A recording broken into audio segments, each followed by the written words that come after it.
Senior सियासतदान फवाद चौधरी ने supreme court में एडहॉक जजेस की तकर्री के खिलाफ अवाम और वकला से एहतजाज की अपील की। वीडियो पैगाम में इल्जाम लगाया कि रिटायर्ड जजेस के दोबारा तैनाती से मर्जी के फैसले आएंगे, अवाम के इंसानी और सियासी हकूक का खात्मा हो जाएगा। रिटायर हो चुके थे जिनकी पोलिटिकल एफिलिएशन एक साथ तो जो है वो केयर टेकर रह चुके हैं सिंध में, उनको उठा के दोबारा जो है मर्जी के यहाँ पे लगा दिया जाए। अल्लाह अल्लाह खैर सल्ला।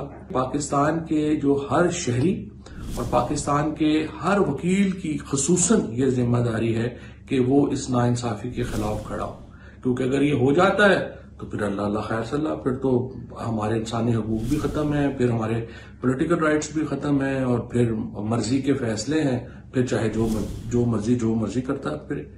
और वो जजेस जो आइन के साथ खड़े हैं, वो जजेस जो इस वक्त पाकिस्तान में दस्तूर की बालादस्ती के लिए जो है वो खतरात जो है उन्होंने उनका सामना किया है, उन सबको जो है वो आप प्रैक्टिकली फारिग कर दें। खसूसन इस्लामाबाद, पिंडी, पिशावर और लाहौर, ये वो इलाके हैं जहां पे वकला ने जद्दोजहद को लीड करना है, बाकी सारा उनके साथ होगा।